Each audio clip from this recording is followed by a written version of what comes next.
When I first heard the term sustainable living, it sounded like something far away, something that belonged to environmentalists, activists, or people living deep in the mountains. I was just an ordinary city dweller, surrounded by convenience, fast food, fast fashion, fast everything.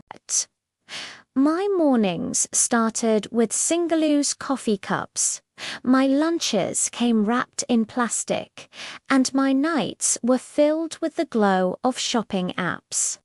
But everything changed the day I visited my grandmother's village. She lived in a quiet valley where time moved slowly. Her house was simple, built with local wood and clay.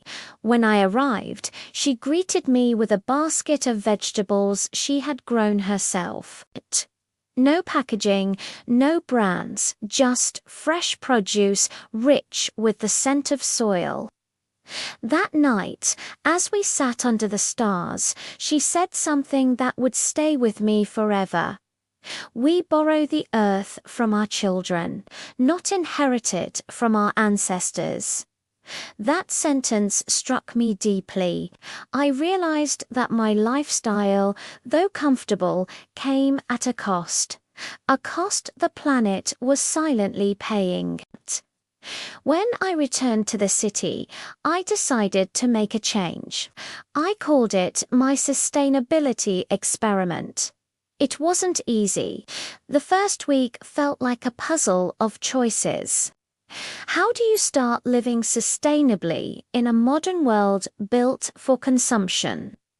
I began small. The first step was reducing waste. I stopped buying bottled water and carried a reusable flask. I switched from plastic bags to cloth ones. My apartment soon filled with glass jars instead of disposable containers.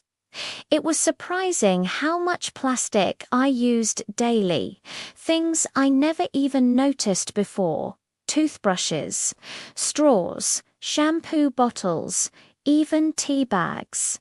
Then came food.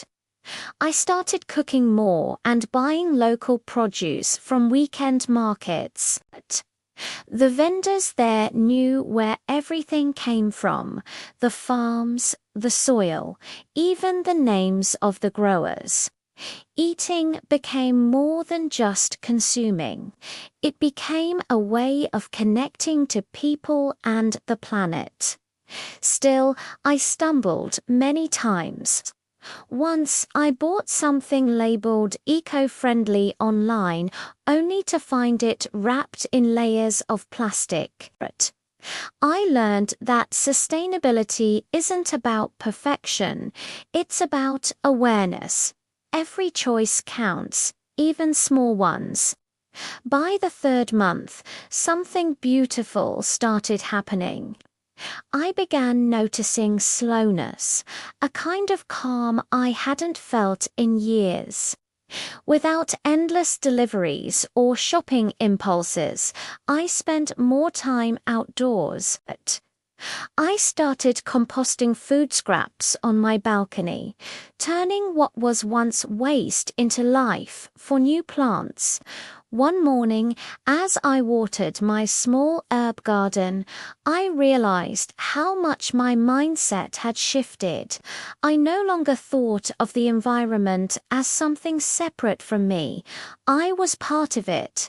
The air I breathed, the water I drank, the ground beneath my feet, all of it was connected. Sustainable living was no longer an experiment. It had become a way of seeing the world. A year later, I took my journey further. I joined a community project focused on urban sustainability.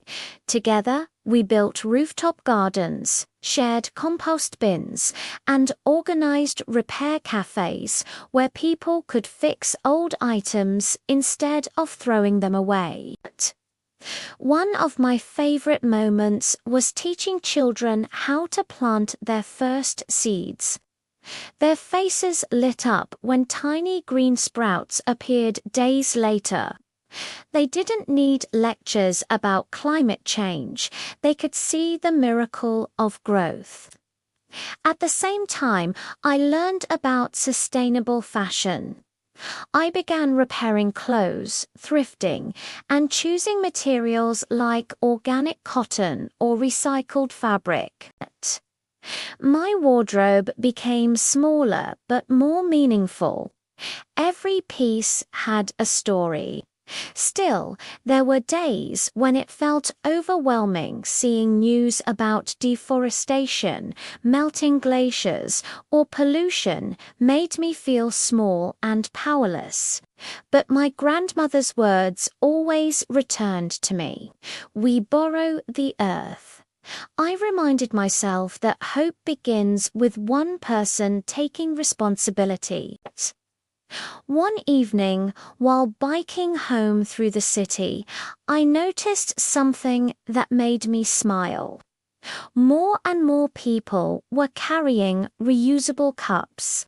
A few cafes offered discounts for sustainable choices. Local markets were thriving again.